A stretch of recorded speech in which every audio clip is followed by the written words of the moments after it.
gitna ng masisikip na eskinita ng Tondo, Maynila, may mga kwentong tila kathang-isip, pero totoo at araw-araw na pinagdaraanan ng ilan nating kababayan.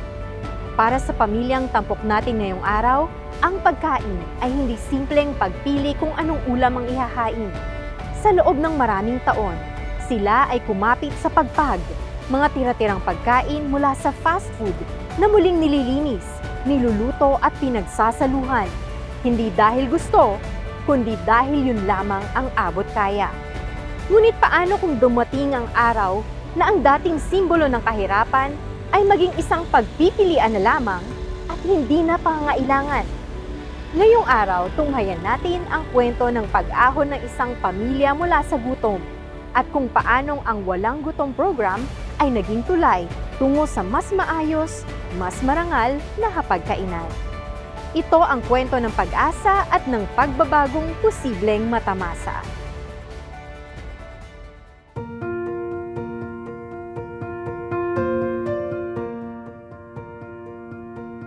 Habang ang karamihan ay ninanamnam ang sarap ng mga pagkain sa iba't ibang kainan, ang ilan sa ating mga kababayan nagpapagpag ng dumi sa tira-tirang pagkain sa tabi ng basurahan. Ang pagpag ay ang pagkain ng mga tira-tirang karne mula sa mga basurahan o fast food na hinugasan, nilulutong muli at ibinebenta sa mahihirap na komunidad. Isa si Ronaline Estrella o Ate Rons at kanyang pamilya sa mga tumangkilik sa pagpag noon. So nandito tayo ngayon sa lugar kung saan ibinabagsak yung mga pagpag na kinakain ng ating mga kababayan na walang maibili ng pagkain. So pupuntahan natin ngayon si Ate Ron. At Ate Ron, mga pang-ilang kainan po ba yung binibili nyo dito na mga pagpag? Ano lang yan, ma'am, ngayong tanghalian lang namin uulamin. Pang-ilang tao ang napapakain? Kasya na hanggang 8 hanggang 10 kaya, ma'am. Masarap naman ito. Opo, ma'am, depende sa pagkakaluto yan. Binabanlawan namin ng 5 beses. Tapos, yung Mainit na kumukulong tubig, yun, gano'n. Tapos bukod doon, tsaka malulutuin sa apoy.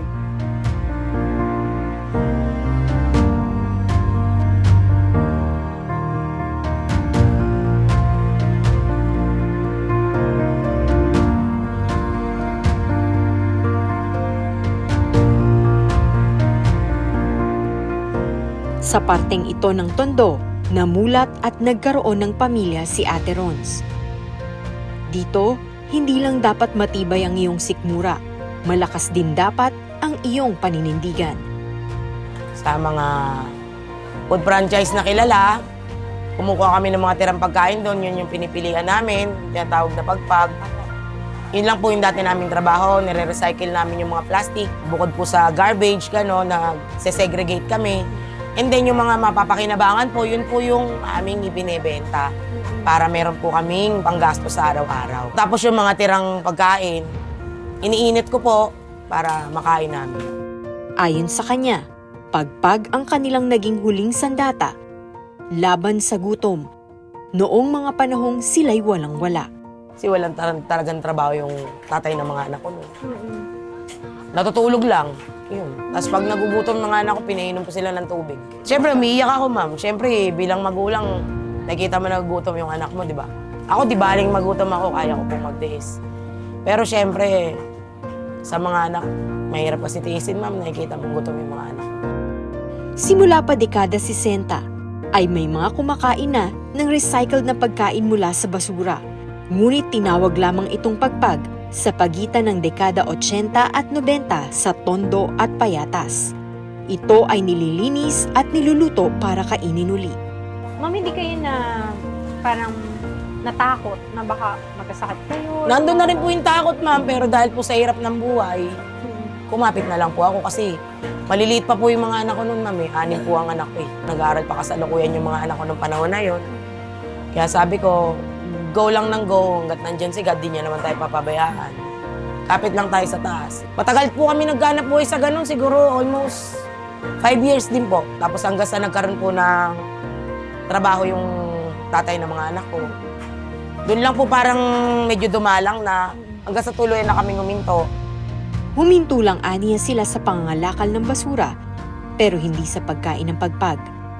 Sa kasalukuyan, binibili na ang pagpag sa mga nangangalakal nito mula sa mga restaurant at fast food chain.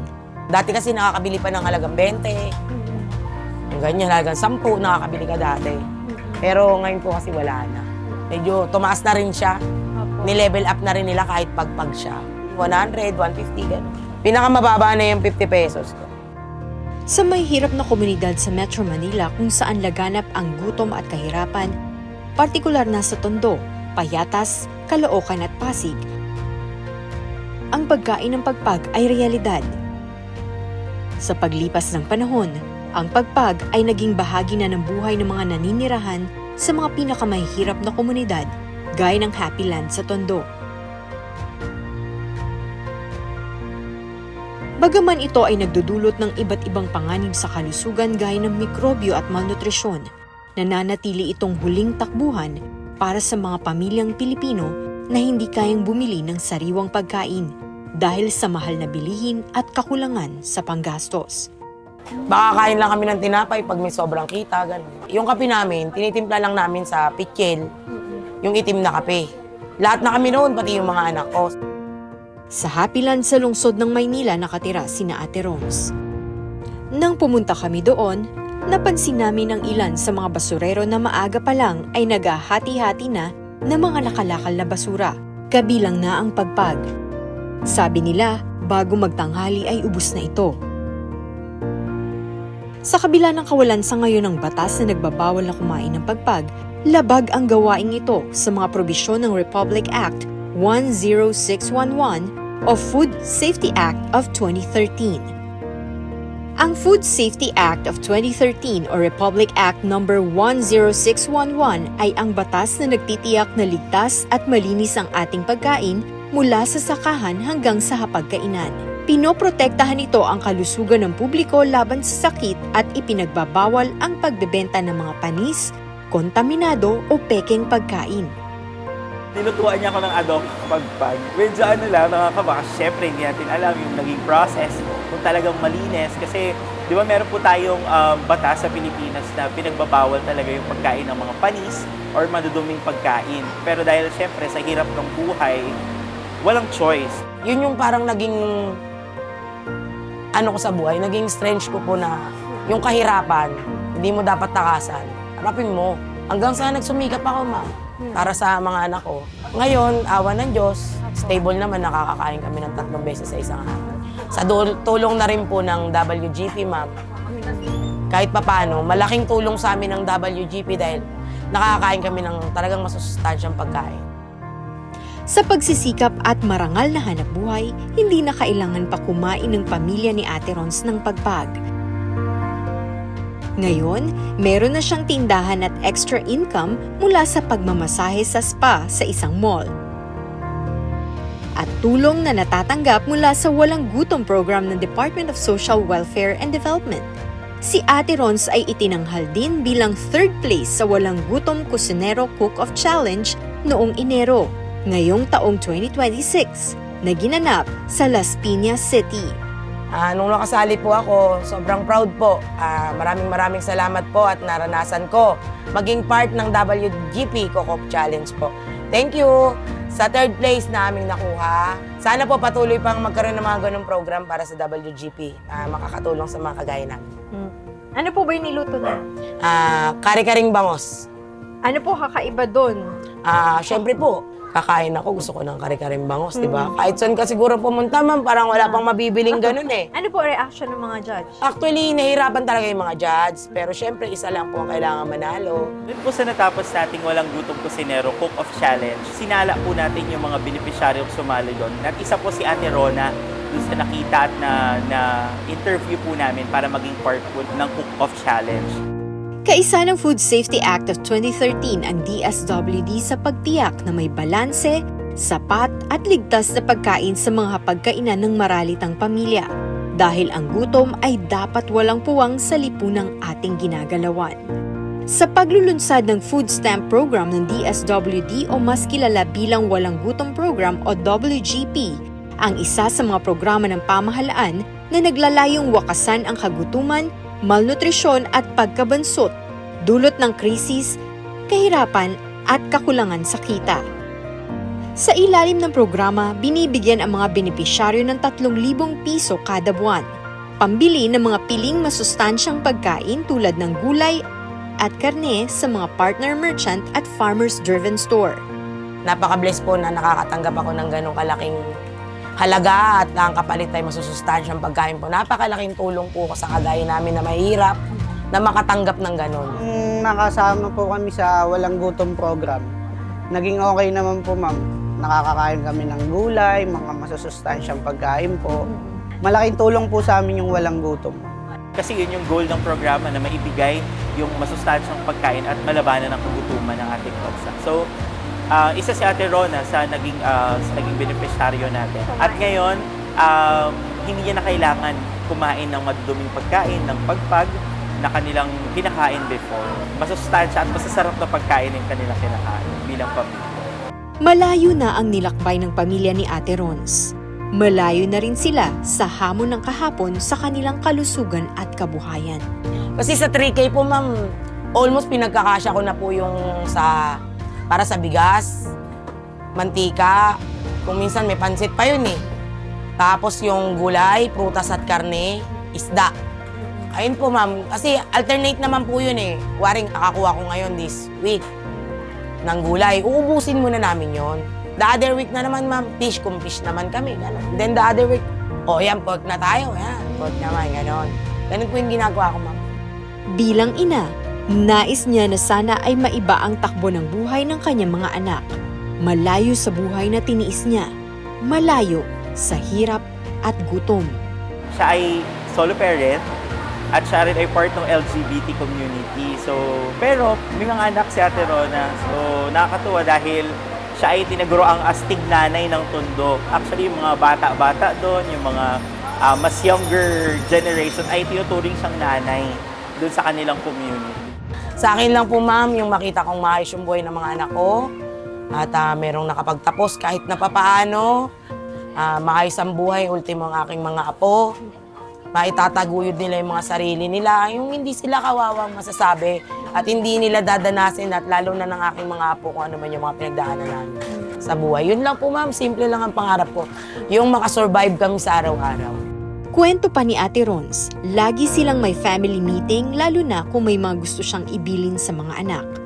Lagi ko sinasabi sa kanila na papunta na ako sa pagiging matanda. Kayo, magulang na rin kayo. Kaya dapat, gabayan nyo yung mga anak nyo. Ituro nyo sa kanila yung mabuting asal. Tulungan nyo silang lumaki ng maayos. Higit sa lahat, huwag kayong magkukulang bilang isang magulang. Palakihin ng maayos, busugin sa pagmamahal. Hindi naman nating masasabi na busugin mo sila sa material na bagay as if wala naman tayo nun.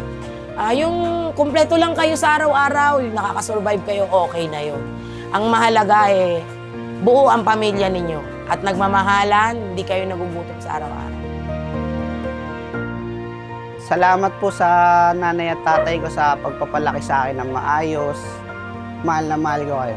Isa lang po gusto ko para sa kanila, umaba pa po yung buhay nila. Mula sa pag-alis ng alikabok hanggang sa pagsandok ng masustansyang lutuin. Ito ay simbolo ng matinding kahirapan tungo sa mas maayos na kalusugan at tiyak na kaligtasan ng mga maralitang lugar tulad ng Tondo, Maynila. Para sa mga kagaya ko pong mahihirap, isa lang yung masasabi ko, patuloy lang tayong lumaban sa buhay. Manalig sa Diyos, unang-una sa lahat. Tapos yakapin po natin at pagyamanin kung ano man ang biyayang dumarating sa atin. Lalong-lalo na pong nanggagaling sa mga tulong ng ating komunidad. Para po kung sakasakali, hindi po tayo kawawa, hindi natin mararanasan na hindi kumain sa isang araw. Sa kasulukuyan, ang kasaysayan ng pagpag ay hindi lamang basta kwento ng basura. Ito ay sumasalamin din sa malalim na isyu ng kahirapan, food waste at seguridad sa pagkain sa bansa. Anong naituro sa'yo ng kahirapan? Kung sakali man po na pala rin na magkaanak po ako, ma'am, hindi ko po yun ipaparana sa kanya. Yung naranasan ko po nung kabataan ko, hindi ko po ipaparana sa magiging anak ko. Sa kabila nito, ipinapakita rin ng mga Pilipino ang labis na katatagan o resilience para patuloy na lumaban para mabuhay sa gitna ng matinding hamon ng buhay. Kasama ang tulong at malasakit ng pamahalaan at mga ahensyang tulad ng DSWD sa kapakanan ng maraming Pilipino. Nagpapasalamat po ako sa lahat ng bumubuo ng Walang Gutom program. Kay Pangulong Bongbong, Kay Pangulong PBBM, maraming salamat po sa lubos at taos-pusong walang sawang pagtulong nyo sa kagaya naming mahihirap under the coverage of WGP, DSWD. Thank you very much po sa patuloy at walang sawang pagtulong, pagbibigay ng mga masusustansyang pagkain mula sa gobyerno. Maraming salamat po. Isa lang si Ate Ron sa mga ilaw ng tahanan na tumatayo bilang ama't ina ng pamilya. Nagpapakatatag para maibigay sa mga anak ang lahat ng kanyang makakaya upang ipakita na kahit mahirap ang buhay, mapapagaan ito ng sakripisyo na araw-araw niyang iniaalay para sa kapakanan ng kanyang pamilya. Siyempre, hindi naman po lahat ng anak perfect.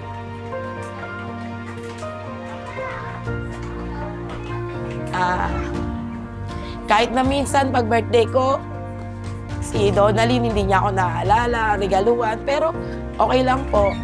Hindi ko po sila matitiis. Kahit para sa akin po, sa kanila na lang. Kasi po, mahal na mahal ko yung mga anak ko. Sa anak ko naman po si Aldron, sana balang araw maisip niya na tulungan na ako, makapagtrabaho na siya. Tulungan niya ako na mas maitaguyod pa ako kung ano man yung nasimulan ko. Sa anak ko naman po na si Nicole, magpatuloy lang siya sa pag-aaral. Yung makita ko na makatapos siya ng college, kahit na sobrang hirap ng buhay, kakayanin ko po, makatapos lang siya.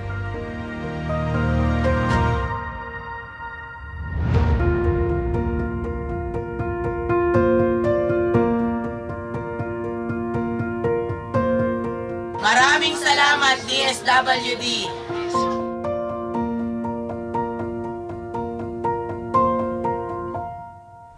Mula sa pagdepende sa pagpag para maitawid ang gutom, hanggang sa pagkakaroon ng kakayahang pumili ng mas masustansya at disenteng pagkain. Isang malinaw na patunay na ang pagbabago ay posible kapag may sapat na suporta at oportunidad. Para sa pamilyang ito sa Tondo, ang pagpag ay hindi na simbolo ng kakulangan, kundi paalaala na malayo na ang kanilang narating at natutunan. Sa tulong ng Walang Gutom program, unti-unti nating nabibigyan ng dignidad ang bawat hapag at pag-asa ang bawat pamilya na minsang nawala ng pagpipilian. Sapagkat ang laban kontra gutom ay hindi lamang tungkol sa pagkain. Ito ay tungkol sa pagbibigay ng pagkakataong mabuhay ng may dangal. Ako po si Bianca Piedad Tamundong ng DSWD Traditional Media Service at ito ang kwentong nagpapaalala, walang Pilipino ang dapat magutom kailanman. Magandang araw pong muli, ito ang kwento ng pag-asa at pagbabago.